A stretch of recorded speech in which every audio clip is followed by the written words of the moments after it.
혹시 인간은 사회적 동물이다 라고 하는 말을 들어보신 적이 있나요? 사실 다 있으시죠. 익숙한 많이 들었을 법한 그런 표현입니다. 제 기억이 아마 저도 이제 가물가물한데 아마 중학교 때나 고등학교 때쯤 이게 사회교과서인지 도덕교과서인지 헷갈리는데 그때쯤 이 말을 배웠던 것 같습니다. 이 말은 본래 고대에 아리스토텔레스라고 하는 철학자가 정치학이라고 하는 그의 책에서 한 말입니다. 인간은 사회적 동물이다 이렇게 말을 하니까 마치 인간은 혼자서 살아갈 수 없고 다른 사람들과의 관계 속에서 관계를 맺으면서 살아가는 그런 동물이다 이렇게 말한 것처럼 들립니다. 저도 사실은 지금도 제가 그건 기억을 하는데 그때 선생님한테서 그런 의미로 이 말의 뜻을 배웠던 것을 기억을 합니다. 그런데 사실은 그렇지 않습니다. 아리스토텔레스가 이 말을 처음 했을 때 그의 정치학이라는 책에서 앞부분에서 이 말을 했을 때 그 뜻은 문자 그대로 하면 사실은 인간은 정치적 동물이다 라고 하는 겁니다.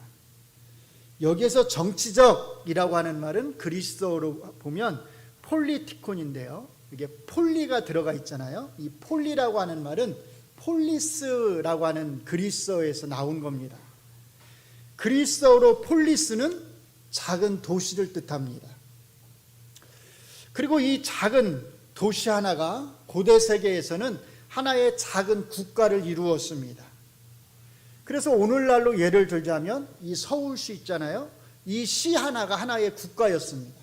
또는 저 수원시, 부천시, 인천시 이런 작은 시 하나가 하나의 국가를 이루고 있었습니다. 그래서 고대 그리스에는 이런 작은 도시 국가들이 굉장히 많았습니다. 그렇기 때문에 당연히 이 작은 도시 국가의 인구 역시도 얼마 안 됐고 사실은 그 땅의 넓이 역시도 그렇게 크지 않았습니다. 아리스토텔레스가 인간은 정치적 동물이다. 다시 말하면 폴리스적인 동물이다 라고 말을 했을 때 그 말의 정확한 뜻은 폴리스, 도시국가니까 인간이라고 하는 존재는 국가를 이루어서 살아가는 그런 동물이다 라고 하는 의미로 사실은 그 말을 한 것입니다. 그래서 이제 우리나라의 아리스토텔레스를 공부하신 천병희 선생님이라고 있는데 이분이 이 정치학을 번역하시면서 이 말을 이렇게 번역을 했습니다. 제가 읽어드리겠습니다. 국가는 자연의 산물이며, 그러니까 자연적으로 생겨나는 거라는 겁니다. 반드시 생겨날 수밖에 없다는 겁니다. 인간은 본성적으로 국가 공동체를 구성하는 동물, 그러니까 저게 바로 정치적 동물입니다. 이미 분명하다. 정치적 동물이라고 하는 말을 좀 풀어서 국가 공동체를 구성하는 동물 이렇게 번역을 한 겁니다. 그러니까 사회적 동물이라고 하는 말하고는 사실 거리가 굉장히 있는 거지요. 인간은 단순히 사회적 존재로 살아간다는 말이 아니라 인간은 누구나가 한 도시국가의 일원으로 도시국가의 시민으로 살아간다라고 하는 겁니다. 그래서 이 말 다음에 아리스토텔레스는 바로 이렇게 말합니다. 읽어드립니다. 따라서 어떤 사고가 아니라 그러니까 우연에 의해서가 아니라 본성으로 인해서 국가가 없는 자는 인간 이하이거나 즉 인간보다 못한 존재이거나 인간 이상, 인간보다 더 높은 존재다 이렇게 말을 합니다. 인간보다 못한 존재가 누구죠? 어떤 동물이죠? 개나 소나 말, 돼지 이런 존재 등급에서 그런 존재가 인간보다 못한 존재입니다. 개나 소, 말, 돼지는 국가를 이루어서 살아가나요? 그렇지 않잖아요. 그래서 국가에 속하지 않은 인간은 그런 개나 돼지나 소와 같은 그런 동물과 같다는 겁니다. 인간 이상, 인간보다 높은 존재는 누구라고 그랬죠? 그 존재 등급에서 천사, 그렇죠? 천사와 같다는 겁니다. 천사 역시도 국가를 이루어서 살아가지 않습니다. 그러니까 국가가 없는 자는 인간보다 못한 존재거나 인간보다 높은 존재다라고 하는 말은 그냥 간단하게 말하면 인간이라고 한다면 누구나가 다 국가의 한 시민으로서 살아가야 한다. 시민의 의무를 다 행하면서 살아가야 된다라고 하는 것을 강조해서 말한 것입니다. 이 말이 아리스토텔레스의 이런 말이 오늘 본문하고 어떻게 연관이 있는지를 한번 이제 잘 주목해 보시기를 바랍니다. 본문의 27절에서 바울 사도께서는 빌립보 성도들을 향해서 이렇게 권면합니다. 같이 한번 읽어보겠습니다. 시작. 오직 너희는 그리스도의 복음에 합당하게 생활하라. 아멘. 이 말이 매우 중요합니다. 왜냐하면 이 표현이 그 다음에 나오는 모든 말씀, 어디까지 말씀이냐면 2장 18절까지 나오는 그 말씀의 주제와 같습니다. 이게 하나의 제목입니다. 그러니까 이 말씀 다음에 나오는 모든 말씀은 그리스도인이 어떻게 살아가는 것이 복음에 합당하게 살아가는 것인지에 대해서 이제 설명을 해주는 것입니다. 그런데 여기 보시면 우리말로 생활하라 이렇게 번역된 단어가 있잖아요. 사실은 이 단어가 그리스어로 뭐냐면 폴리튜에스데입니다. 폴리튜에스데. 그 안에 뭐가 들어가 있죠? 폴리라고 하는 단어가 들어가 있죠. 이 폴리라고 하는 말이 폴리스에서 나온 겁니다. 폴리스 무슨 뜻이라고 그랬죠? 작은 도시국가. 그렇죠? 그러니까 폴리튜에스데를 좀 더 문자 그대로 번역하면 어떻게 되냐면 폴리스, 도시국가의 시민으로 살아가라 그 말입니다. 그러니까 바울 사도께서는 폴리스와 관련된 이 단어의 뜻을 갖다가 지금 빌립보에 사는 그리스도인들에게, 왜냐하면 빌립보라고 하는 지역에 살아가는 그 성도들이 사실은 다 도시 국가를 이루어서 살아가는 사람들이니까 이게 어떤 뜻인지를 금방 알아듣거든요. 그래서 그 빌립보 교회 성도들에게 이 단어를 적용해서 지금 설명을 하는 겁니다.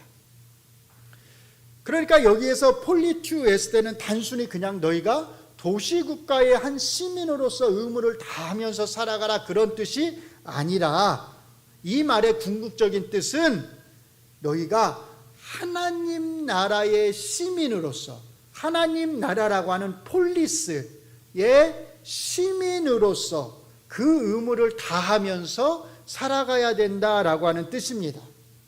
그렇기 때문에 우리는 이 단어의 의미를 살려서 이 구절을 이렇게 다시 번역해 볼 수 있습니다. 같이 한번 읽어보겠습니다. 시작. 오직 너희는 그리스도의 복음에 합당한 하나님 나라의 시민들로서 행동하라. 또는 하나님 나라의 시민답게 살아가라 그 말입니다. 이런 바울 사도의 뜻은 여기에서뿐만 아니라 빌립보서 3장 20절에서도 잘 보여주고 있습니다. 같이 읽습니다. 시작. 그러나 우리의 시민권, 그게 그리스어로 뭐냐면 폴리튜마입니다. 폴리스에서 나온 단어라고 그랬죠. 시민권은 어디에? 하늘에 있는지라. 거기로부터 구원하는 자 곧 주 예수 그리스도를 기다리노니 너희는 하나님 나라의 시민이다라는 겁니다. 인간은 누구나 한 도시국가인 폴리스의 시민으로 살아가야 하듯이 그리스도인은 누구나 하나님 나라의 시민으로 살아가야 합니다. 그리스도인이면서 하나님 나라의 시민이 아닌 사람은 한 명도 없습니다. 역으로 하나님 나라의 시민이면서 그리스도인이 아닌 사람이 있을까요? 그런 사람은 없습니다. 모든 시민은 다 국가의 일원이듯이 모든 그리스도인은 하나님 나라라고 하는 이 폴리스의 일원입니다. 사랑하는 성도 여러분, 여러분은 모두가 그리스도인입니다. 그렇지요? 예, 그렇다면 여러분에게는 하나님 나라의 시민권이 있습니다. 여러분은 대한민국의 국민, 시민이면서 동시에 하나님 나라의 시민입니다. 그러므로 오직 너희는 그리스도의 복음에 합당한 하나님 나라의 시민으로 행동해라 라고 하는 이 바울 사도의 이 말씀은 바로 여기에 앉아있는 하나님 나라의 시민인 여러분을 향한 권면의 말씀입니다. 그러면 어떻게 행동하는 것이 하나님 나라의 시민으로 행동하는 것일까요? 크게 세 가지 동사를 사용을 하시는데 오늘은 두 가지만 저희가 살펴보려고 합니다. 첫째로 너희가 한 마음으로 서서 이렇게 말씀을 합니다. 서서, 서 있다라는 말인데 그냥 이렇게 평범하게 서 있는 것을 가리키는 말이 아닙니다. 여기서 서서라고 하는 이 단어의 뜻은 사실은 뭐와 관련이 있냐면 군인과 관련되어서 사용하는 군사적 용어입니다. 여러분이 잘 아시는 에베소서 6장 12절 13절을 보시면 이것을 더욱 잘 이해하실 수 있습니다. 읽어드립니다. 그러므로 하나님의 전신갑주를 취하라. 이는 악한 날에 너희가 능히 대적하고 모든 일을 행한 후에 서기 위함이라. 그런즉 뭐라고요? 서서 진리로 너희 허리띠를 띠고 의의 호심경 가슴바지를 붙이고, 즉 가슴바지를 입고. 지금 군인을 향해서 전신갑주를 입고서 전쟁터에 나가는 군인을 향해서 하는 말씀인데 뭐 하라고 말씀하죠? 강조해서 똑바로 쓰라고 말을 합니다. 그러니까 이때 똑바로 쓰라고 하는 말은 군인을 향해서 하는 말이기 때문에 그냥 단순히 바른 자세로 서 있어야 된다 그런 말이 아니라 너희가 아주 굳건하게 stand firm, 흔들림이 없도록, 누가 너희를 밀쳤을 때 이렇게 밀려서 뒤로 물러서지 않도록 딱 버티고 서 있어야 된다는 뜻입니다. 뒤로 물러난다고 하는 것은 군인에게 뭘 의미할까요? 그것은 패배를 의미합니다. 후퇴한다고 하는 것은 패배를 의미하는 것입니다. 그렇기 때문에 뒤로 물러서지 않도록, 후퇴하지 않도록 너희는 굳게 서 있어야 한다, 그렇게 말씀하는 것입니다. 바울 사도께서는 하나님 나라의 시민들은 우리가 동시에 하나님 나라의 군인들로서 굳게 서 있어야 하는데 그 앞에 뭐라고 말씀하냐면 한 마음으로 서 있어야 된다고 말씀을 합니다. 우리는 이 영적 싸움에서 홀로 서 있지 않습니다. 우리는 이 영적 싸움에서 함께 서 있습니다. 이 사실을 잘 기억하시기 바랍니다. 그래서 우리는 우리 동작 중앙교회에 속해 있는, 이 자리에 앉아 있는, 또는 오늘 이 예배에 함께 참여하는 누군가가 나는 참 외롭다, 나는 혼자다, 이런 생각을 갖도록 해서는 안 됩니다. 만약에 우리 중에 있는 누군가가 그런 생각을 갖도록 한다면, 나는 참 외롭다라고, 나는 혼자라고 그런 생각을 갖도록 한다면 마치 그것은 뭐와 같냐면 우리가 함께 지금 전쟁터에 나가서 싸움을 하는데 이 사람만 혼자 전쟁터 앞에 내세우고 우리는 그냥 물끄러미 방관하면서 보고 있는 것하고 똑같은 것입니다.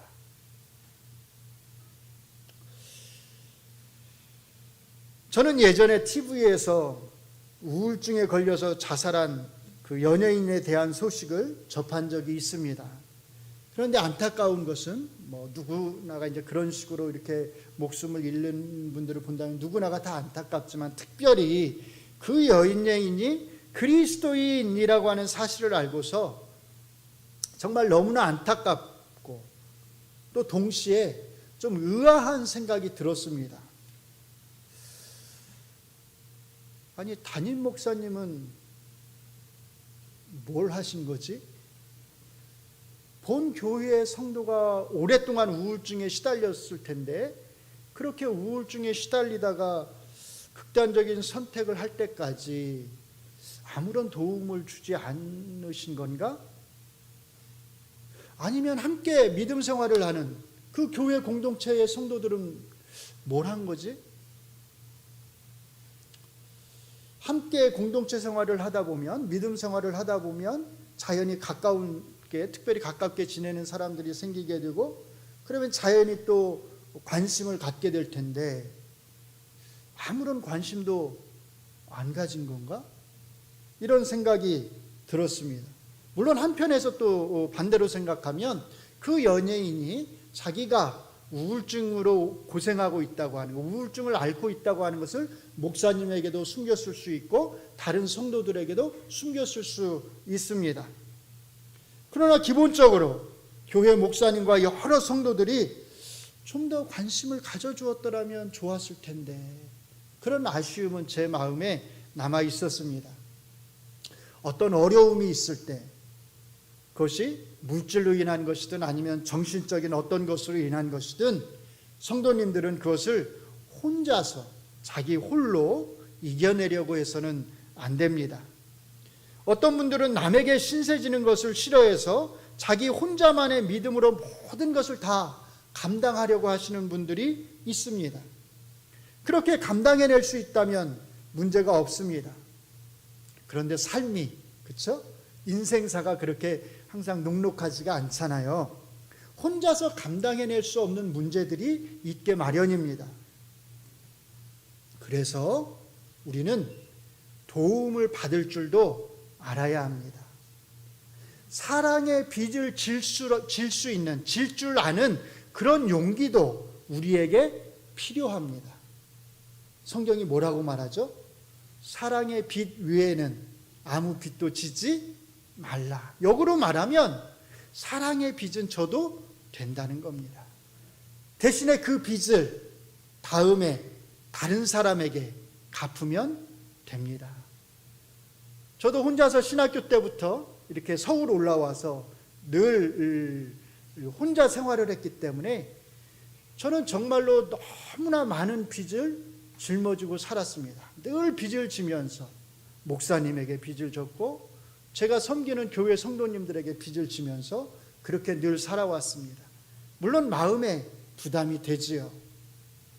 어떤 분 같은 경우는 제 한 학기 등록금을 무명으로 다 내주신 분도 있습니다. 근데 사실은 제가 속으로는 알지요. 누가 내주셨는지를.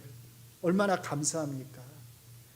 그래서 늘 제 마음에 그런 사랑의 빚을 진 것에 대한 부담이 있어서 나는 나 역시도 그 빚을 내가 다른 사람들에게, 다른 분들에게 갚아야 되겠다. 내가 평생 그 빚을 갚으면서 살아가야 되겠다라고 하는 그런 생각을 하고 있습니다. 사랑의 빚을 우리가 함께 진다고 하는 것은 부끄러운 일이 아닙니다.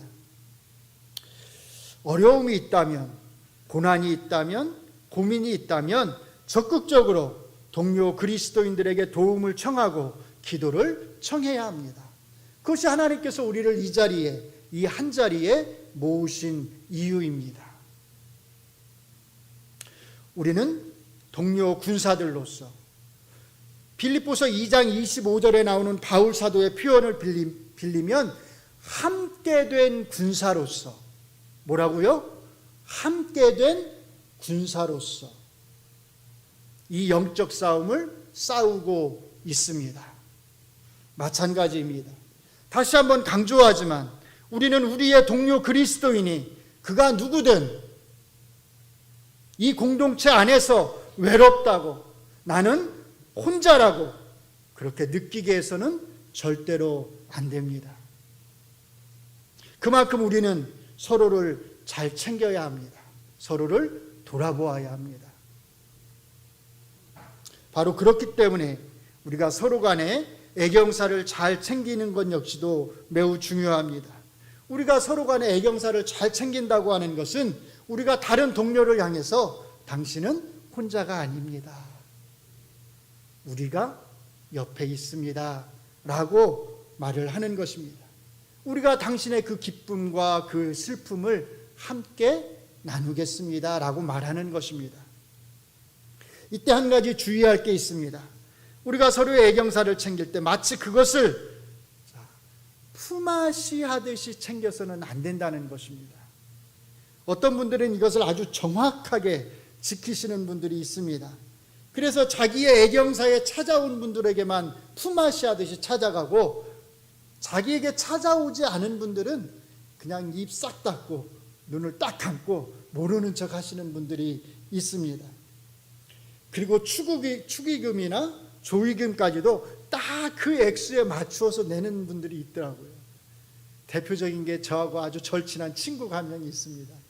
제가 그렇게 하는 걸 보고서 친구에게 뭐라고 했습니다. 우리는 친구인데 나에게 안 찾아왔다고 해서 내가 안 찾아갈 수 있느냐. 먼저 찾아가면 된다. 사랑하는 성도 여러분, 우리는 누구죠? 우리는 그리스도인입니다. 우리는 하나님 나라를 위해서 싸우는 동료 군사들, 함께 된 군사들입니다. 좀 더 넉넉한 마음을 우리가 가졌으면 좋겠습니다. 나의 애경사에 찾아오지 않아도 내가 먼저 찾아갈 수 있는 그런 넉넉한 마음을 가졌으면 좋겠습니다. 나를 챙겨주지 않아도 내가 먼저 챙겨줄 수 있는 그런 넉넉한 그리스도인의 마음을 우리가 가졌으면 좋겠습니다. 그래서 당신은 혼자가 아닙니다.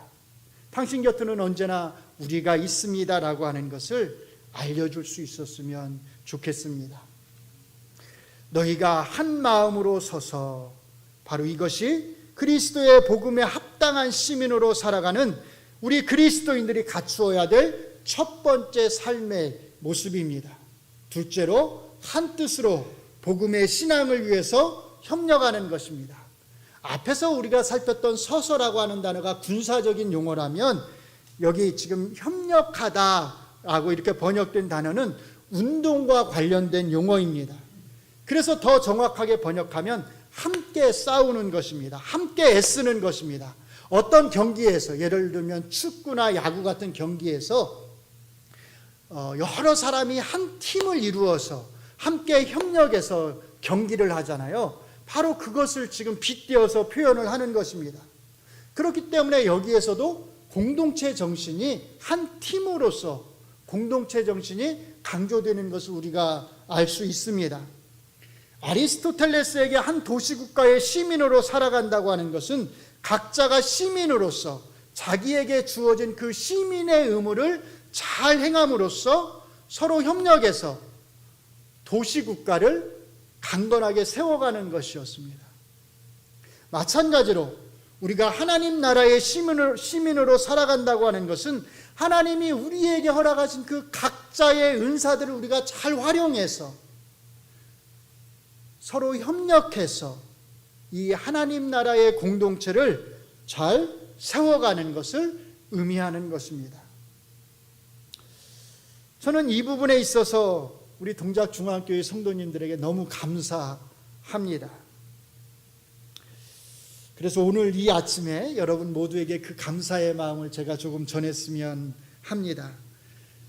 사실 처음 저희가 7월부터 주일 오전 예배 후에 점심 식사를 제공하겠다고 그렇게 제가 얘기를 했을 때 사실 제 마음속 저 깊은 곳에서는 약간의 염려와 좀 근심이 있었습니다. 왜냐하면 모두가 잘 알듯이 식당 봉사를 하셔야 되는 우리 구역장님들 중에 대부분이 연세가 많이 드신 권사님들이십니다. 또 뿐만 아니라 그 구역에 속해 계신 분들, 구역원들도 대부분이 다 연세가 오히려 때로는 더 많으신 권사님들이십니다. 그래서 속으로 이게 잘 이루어질까? 이 식사 준비가 잘 될 수 있을까 하는 그런 걱정이 조금 있었습니다. 또 첫째 주 이렇게 식당 봉사를 하시기 위해서 토요일날 아침 일찍부터 여러 권사님들 또 집사님들이 나와서 수고하시는 모습을 제가 얼핏 지나면서 봤는데 사실은 마음이 조금 편치만은 않았습니다. 내가 괜히 식사를 제공하겠다고 해서 우리 권사님들을 너무 힘들게 하시는 게 아닌가라고 하는 그런 후회도 사실은 되었습니다. 그런데 우리 구역장님들이 서로 도와가면서 본인 차례도 아닌데 아침 일찍부터 나와서 서로 도와가면서 그렇게 준비하는 모습을 제가 보면서 또 젊은 집사님들이 우리 권사님들을 도와서 함께 열심히 수고하는 마음을 보면서 사실은 제가 속으로 얼마나 큰 감동을 받았는지 모릅니다. 뿐만 아니라 이렇게 본인의 식사 순서, 구역의 식사 순서가 돌아올 때마다 그 구역에 속해 있는 우리 연세 많으신 권사님들이 일부 예배를 참석하시고 일찍부터 식사 봉사를 이렇게 하시는 모습을 볼 때 너무 큰 감동이 되었습니다. 힘드신 몸을 이끄시고 아침 일찍 일부 예배에 참석하는 것이 쉽지 않은데 그렇게 봉사를 위해서 수고하시는 모습을 보면서 얼마나 감사했는지 모릅니다. 또 설거지를 담당하시는 우리 남자 성도님들 역시 마찬가지입니다. 장로님들을 비롯해서 우리 젊은 청년들에 이르기까지 모두가 한 마음이 되어서 적극적으로 참여해 주셨습니다. 제가 이렇게 전화를 해서 이러이러해서 함께 좀 설거지에 참여해 줘야 되겠습니다, 이렇게 부탁을 했을 때 단 한 명도 저는 좀 시간이 없고 좀 힘들어서 못하겠습니다, 이렇게 말씀하신 분이 없었습니다. 모두가 다 네, 그렇게 하겠습니다, 이렇게 답을 해주니까 제 마음도 너무 편하고 우리 교회를 위해서 이렇게 협력하려고 하는구나 라고 하는 마음을 느낄 수 있어서 얼마나 감사했는지 모릅니다. 그래서 제가 이제 내가 점심 식사를 제공하기로 한 것을 참 잘했구나. 그리고 식당이 조금 북적북적하니까 교회에 활기도 넘치는 것 같고, 또 식당에서 큰 소리 한번 나지 않고 늘 식당에서의 웃음소리가 밖으로 새어나오는 것을 제가 들으면서 너무나 기분이 좋고 저 역시도 오히려 기쁘고 감사한 마음이 들었습니다. 오늘 바울 사도께서 한뜻으로 복음의 신앙을 위해서 협력하라고 할 때 그 말씀의 의미가 사실은 다른 것이 아닙니다. 우리가 지금 행하고 있는 바로 그 일이 그렇게 복음을 위해서 협력하는 것입니다. 우리가 행하는 어떤 일도 복음의 신앙을 위한 일이 아닌 것이 없습니다. 왜냐하면 우리가 하는 그 모든 일은 그것이 아무리 작고 사소한 일이라 할지라도, 식사를 준비하는 것, 설거지를 한번 하는 것이라 할지라도 바로 그 일이 우리가 일반인으로 그 일을 하는 것이 아니라 그리스도인으로서, 하나님 나라의 시민으로서 우리가 그 일을 하기 때문입니다. 식당 봉사를 통해서 보여주신 우리 여러 성도님들의 수고와 협력에 정말로 감사를 드립니다. 그러나 식당 봉사뿐만이 아닙니다. 우리가 하나님의 공동체를 이루어서 행하는 모든 일들이 다 그렇게 서로 협력해서 함께 이루어 가야 하는 일들입니다. 앞으로도 우리가 어떤 일을 하든 그렇게 협력하면서 서로 짐을 나누어 지려고 하면서 내가 좀 더 짐을 짊어져야지 하는 그런 선한 마음을 품으면서 우리가 그렇게 하나님의 일을 감당해 나가기를 바랍니다. 우리가 그렇게 한다면 우리는 분명 하나님 나라의 시민으로서 오늘 바울 선생님께서 우리에게 권면하는 그 권면의 말씀, 복음의, 그리스도의 복음에 합당하게 살아가는 것이 될 것입니다. 이제 말씀을 정리합니다. 바울 사도께서는 우리에게 하나님 나라라고 하는 폴리스의 시민으로서 그리스도의 복음에 합당하게 행동하라고 말씀합니다. 하나님 나라의 시민답게 살아가라고 말씀합니다. 그 첫째가 한 마음으로 굳게 서 있는 것입니다. 둘째가 한 뜻으로 복음의 신앙을 위해서 서로 협력하는 것입니다.